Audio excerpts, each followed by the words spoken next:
Hello student, आज का अपना टॉपिक है क्लास 11th सब्जेक्ट स्टेट। तो आज हम बात करने वाले हैं चैप्टर नंबर 4 का। तो चैप्टर नंबर 4 का क्या नाम है? अपकिरण, जिसमें आज हम बात करने वाले हैं स्वाध्याय 4.4 का। तो स्वाध्याय 4.4 में आप लोग सभी लोग पेज नंबर 149 मतलब कि 149 पेज नंबर आप ओपन कर लीजिएगा।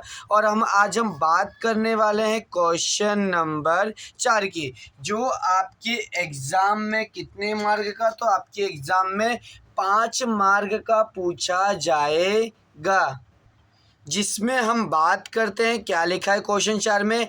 50 पीढ़ी के अंतिम वर्ष में हुए लाभ के विवरण पर से पीढ़ी के लाभ का प्रमाप विचलन क्या ज्ञात करना है हमें? प्रमाप विचलन। अब प्रमाप विचलन को संकेत में हम क्या कहते हैं? Capital S. क्या कहते हैं?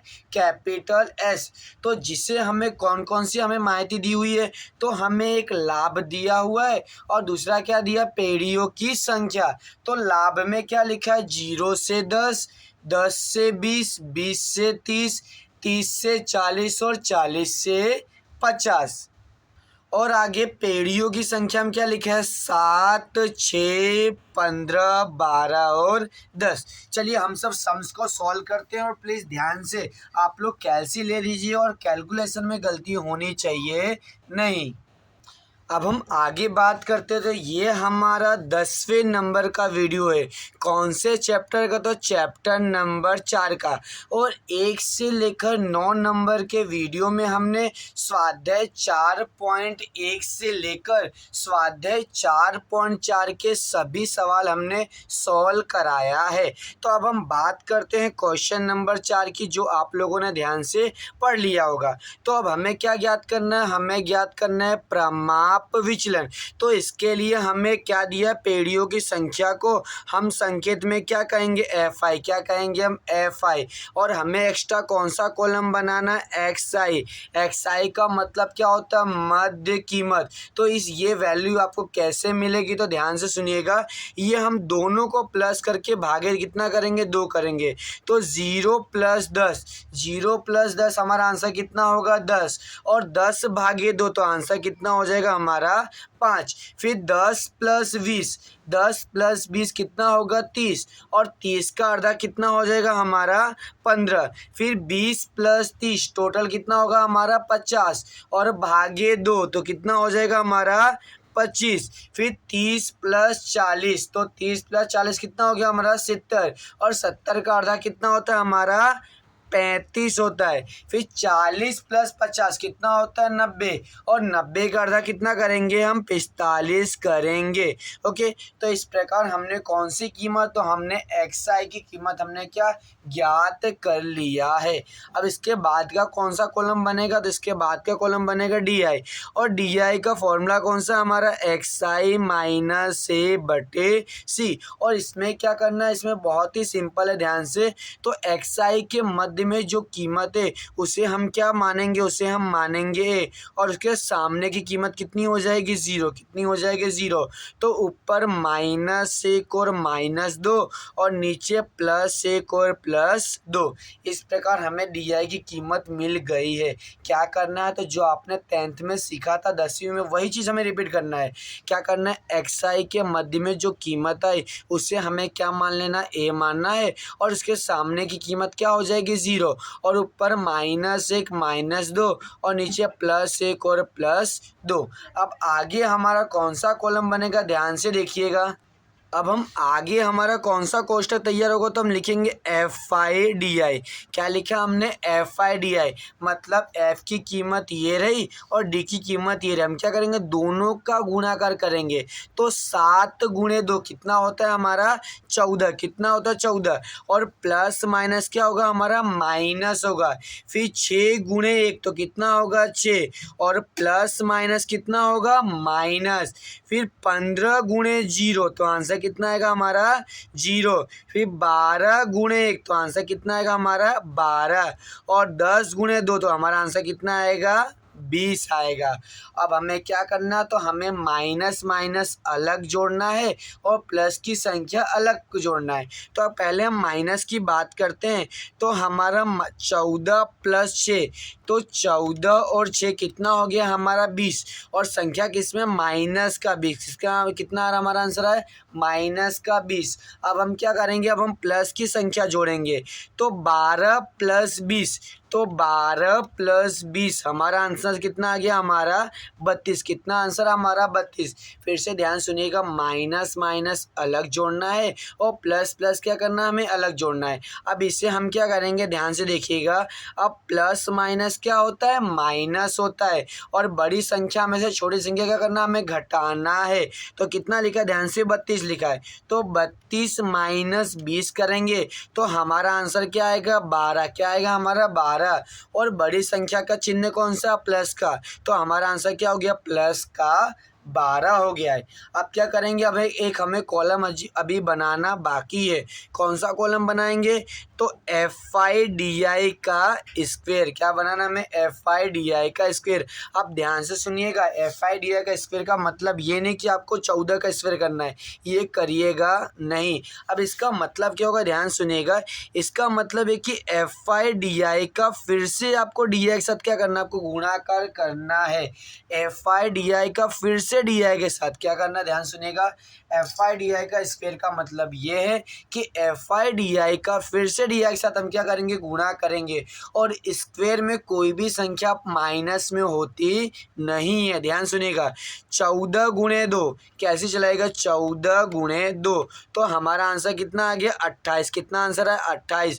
और माइनस माइनस क्या हो जाएगा, प्लस। फिर से ध्यान से सुनिएगा, स्क्वायर में कोई भी कीमत माइनस होती नहीं है। 6 × 1, तो आंसर कितना आ गया, 6। और माइनस माइनस क्या हो गया हमारा, प्लस।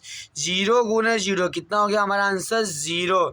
फिर 12 × 1, तो आंसर कितना हो गया हमारा, 12। फिर 20 × 2, तो आंसर कितना हो गया हमारा, 40 हो गया है। अब हमें क्या करना है, तो हमने ये जो स्क्वायर की कीमत ज्ञात की है उसका हमें क्या करना है, प्लस करना। चलिए ध्यान से कैसे चलाएगा, 28 + 6 + 0 + 12 + 40, तो हमारा टोटल कितना आ गया, 86। मतलब कितना, 86 हमारा कुल योग आ गया है। अभी हमारा एक काम बाकी, क्या करना है हमें, तो हमने जो FI की कीमत दी गई है उसे हम प्लस करके क्या मिल जाएगा हमें, तो हमें N की कीमत प्राप्त तो हो जाएगी। चलिए प्लस करते, 7 + 6 + 15 + 12 + 10, तो हमारा टोटल कितना आ गया हमारा, 50। कितना हमारा टोटल है, हमारा 50 हमारा टोटल आ गया है। अब सवाल में क्या मांगा गया था, तो सवाल में मांगा गया प्रमाप विचलन। ध्यान से देखिएगा, क्या मांगा है सवाल में, आपसे पूछा गया है, आपसे पूछा गया है प्रमाप विचलन।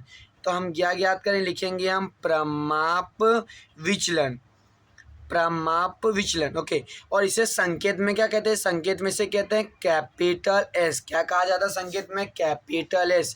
अब इसका फॉर्मूला क्या है, तो ध्यान से देखिएगा, अंडर रूट में मतलब कि करनी में सिग्मा FIDI का स्क्वायर बटे N माइनस कोष्टक में सिग्मा FIDI बटे N का होल स्क्वायर, और अंडर रूट के बाहर क्या करना है, गुणे C करना है। क्या करना है, गुणे C। अब ध्यान से कीमतें हम रखते हैं, तो कीमत रखने में गलती होनी चाहिए नहीं। अब हमें FIDI का स्क्वायर की कीमत कितनी मिली हमें, 86। तो यहाँ पर हम क्या लिखेंगे, 86। और N बराबर हमें कितना प्राप्त हुआ था, 50। कितना मिला हमें, 50। माइनस का माइनस, FIDI हमें कितना मिला था, 12। कितना मिला, 12। और N की कीमत कितनी दी हुई है, 50। अब इसका क्या करना, होल स्क्वायर इनटू। अब C का मतलब क्या, C मतलब कि आपके वर्ग का अंतर कितना है। तो हमारे वर्ग का अंतर कितना रहा, 10। कितना रहा हमारे वर्ग का अंतर, 10 आ रहा है। अब प्लीज़ अब ध्यान से देखिएगा यहाँ पर, अब हमें क्या करना है, ध्यान से। अब हमें क्या करना है 86 डिवाइड बाय कितना करना है 50, मतलब कि 86/50 करेंगे तो हमारा आंसर कितना आ गया 1.72। कितना हमारा आंसर 1.72। अब हमें क्या करना है 12/50 का होल स्क्वायर करना है तो 12/50 तो हमारा आंसर कितना आ गया 0.24 और गुणे 10 का 10 ऐसे के ऐसे रहेगा। अब हम बात करते आगे। अब क्या करना हमें तो आपको अंडर रूट में 1.72 ऐसे ऐसे रखना है। अब 0.24 का होल स्क्वायर तो कैल्सी में टाइपिंग करेगा 0.24 फिर गुणे का बटन फिर बराबर का बटन तो हमारा आंसर कितना 0.0576 और अंडर रूट के बाहर क्या करेंगे गुणे 10 का 10। अब हमें क्या करना है आगे ध्यान से देखिएगा। अब हमें क्या करना है तो हमें पहले घटाना है। क्या करना है हमें कीमतों को घटा देना है तो 1.72 माइनस 0.0576 तो हमारा आंसर कितना रहा 1.6624। अब क्या करेंगे हम इसके बाद हम अंडर रूट का बटन क्या करेंगे प्रेस करेंगे मतलब दबाएंगे तो हमारा आंसर कितना रहा। पॉइंट के बाद आपको 4 आंकड़े कंपल्सरी लिखना है तो हमारा आंसर कितना 1.2893 इस प्रकार हमें कीमत मिली है और इंटू 10 का 10। ध्यान से सुनिएगा हमें अंडर रूट निकालने के बाद क्या करना है गुणे 10 करना बाकी है तो कैल्सी में टाइपिंग करेंगे 1.2893 और मल्टीप्लाई कितना करेंगे हम 10 करेंगे तो हमारा आंसर कितना हमारा आंसर 12.89 और 3। तो इस प्रकार हमें कितना आंकड़ा लिखना है हमें आंसर लिखने हैं 2 आंकड़े में तो हमारा आंसर कितना 12.89 एस इज इक्वल टू हमें कितना प्राप्त हो गया 12.89। आपको सवाल में क्या पूछा गया था तो आपको सवाल में पूछा गया था प्रमाप विचलन तो हमने इस प्रकार हमने क्या ज्ञात कर लिया प्रमाप विचलन हमारा सोल्व हो चुका है। लेकिन हाँ कभी कभी एग्जाम में आपको साथ में पूछा जाए कि प्रमाप विचलन और प्रमाप विचलनांक भी ज्ञात कीजिए तो उस कंडीशन में हमें क्या करना है तो उस कंडीशन में हमें एक कीमत और भी हमें ज्ञात करनी है तो वो कीमत कौन सी होगी इस सवाल में पूछा गया नहीं है। ओके ध्यान से सुनिएगा इस सवाल में आपको प्रमाप विचलनांक पूछा नहीं है और जब अगर प्रमाप विचलनांक पूछा जाए तो अब हमें क्या करना है तो हमें x बार भी हमें ज्ञात करना होगा। तो ध्यान से देखिएगा ऐसे एग्जाम्पल के तौर पे मैं आपको x बार ज्ञात करके बता रहा हूँ पूछा गया नहीं है तो ध्यान से यहीं पे मैं रफली सॉल्व करता हूँ। ध्यान सुनिएगा यहाँ तक हमारा क्वेश्चन नंबर 4 क्या कंप्लीट हो चुका है पर आगे एज ए एग्जाम्पल के लिए प्रैक्टिस से आपको बता रहा हूँ तो यहाँ पर अगर एक्स बार का फॉर्मूला कौन सा आएगा तो a प्लस सिग्मा FI/DI/N गुणे C। अब हम बात करते a तो a की कीमत हमें कितनी मिली थी हमें मिली थी 25। कितना मिला था हमें 25 तो 25 का 25 और FI/DI हमें कितना मिला 12 और N कितना मिला हमें 50 और C और अंतर कितना हमारा 10 का 10। ध्यान से सुनिएगा तो 25 का 25 प्लस का प्लस 12 गुणे 10 तो आंसर कितना 120 तो 25 का 25 120 भागे 50 तो हमारा आंसर कितना 2.4। फिर क्या करेंगे 25 प्लस 2.4 25 प्लस 2.4 तो हमारा आंसर कितना हो गया 27.4। इस प्रकार हमें क्या मिल गया x बार की कीमत हमें मिली 27.4। अब सवाल में आपको अगर एक्स्ट्रा पूछा जाए क्या पूछा जाए आपको तो सवाल में आपसे अगर पूछा जाए प्रमाप विचलनांक जिसका संकेत क्या होता है CS। क्या संकेत होता है CS। अब इसका फॉर्मूला क्या ध्यान सुने इसका फॉर्मूला S अपॉन में x बार। क्या है इसका फॉर्मूला S अपॉन में x बार। अब हम बात करते हैं हमें S की कौन सी कीमत मिली है तो S की कीमत हमें मिली 12.89।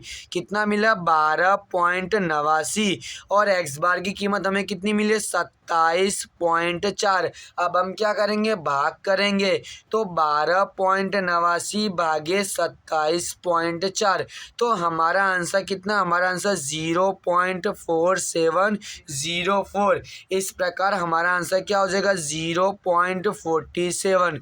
तो इस प्रकार हमने कौन सी कीमत, तो हमने CS मतलब प्रमाप विचलनांक की कीमत हमने ज्ञात कर लिया है। इस प्रकार हमने इस सवाल में प्रमाप विचलन और प्रमाप विचलनांक दोनों का हमने क्या रिवीजन कर लिया है। ध्यान से सुनिएगा, क्वेश्चन 4 में आपको सिर्फ क्या ज्ञात करने को कहा गया था, प्रमाप विचलन, जो हमने 12.89 हमने ज्ञात कर लिया, किंतु परंतु ध्यान से सुनिएगा, हमने प्रमाप विचलनांक का एज ए रिवीजन के तौर पे हमने आपको सॉल्व करा है। इसका कारण ये है क्योंकि स्वाध्याय 4.4 का क्वेश्चन 4 तो हमने सॉल्व किया, लेकिन क्वेश्चन नंबर 5 आपको सॉल्व करना है, जो सेम इसी प्रकार सवाल दिया गया है। अब हम आगे बात करते हैं, सभी लोग page number 169, page number 169, section number F का क्वेश्चन नंबर 4 ध्यान से ओपन कर लीजिएगा, ध्यान से सुनिएगा, पेज नंबर 169 पे सेक्शन F का क्वेश्चन नंबर 4। अब ध्यान से एग्जाम में आने का चांसेस सिर्फ ऐसे, मैं आपको सिर्फ समझा रहा हूँ क्या करना है इसमें। तो इसमें क्या करना है, ध्यान से सुनिएगा। तो हम सवाल को अगर ध्यान से पढ़ते हैं तो एक कंपनी के 200 कर्मचारी के वेतन की सूचना निम्नानुसार है, उस पर से कर्मचारी के वेतन का प्रमाप विचलन ज्ञात करना है। ऐसे क्वेश्चन नंबर 4 की तरह ही है, लेकिन ध्यान से सुनिएगा, यहाँ पर वर्ग हमें क्या करना है, वर्ग हमें बनाना है। तो वर्ग कैसे बनेगा, तो ध्यान सुनिएगा, हमें दिया 10 से कम, 20 से कम, 30 से कम, 40 से कम, 50 से कम, 60 से कम और 70 से कम।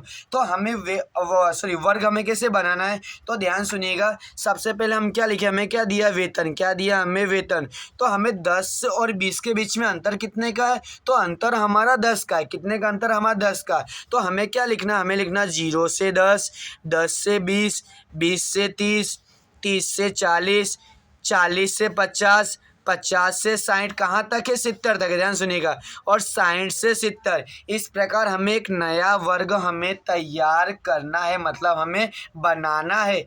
अब आगे बात करते हैं यहाँ पर FI की। FI मतलब आवृत्ति, आपको यहाँ पे जो दी गई है ये सही नहीं है, हमें क्या करना, हमें एक नवी आवृत्ति क्या करना, बनाना है। तो कैसे करेंगे, ध्यान से सुनिएगा। अब से कम हमेशा स्टार्टिंग से करना है। तो कीमत कितनी दी हमें, 5, तो पहला 5 का 5 हमें लिख देना है। फिर कितना लिखा, 17, तो 17 माइनस 5 क्या करना है, कैलसी चलाएगा, 17 माइनस कितना करना है, 5, तो हमारा आंसर कितना आ गया, 12। कितना आंसर हमारा, 12। फिर क्या करना है, फिर हमें कितना दिया, हमें लिखा फिर 47 माइनस 17, तो कैलसी में 47 माइनस 17 कितनी कीमत मिली हमें, 30 मिल गए। फिर कितना लिखा है, 92 माइनस 47, तो 92 माइनस 47 कितनी कीमत मिल गई हमें, 45। फिर 142 माइनस 92, 142 माइनस 92 कितनी कीमत मिल गई हमें, 50।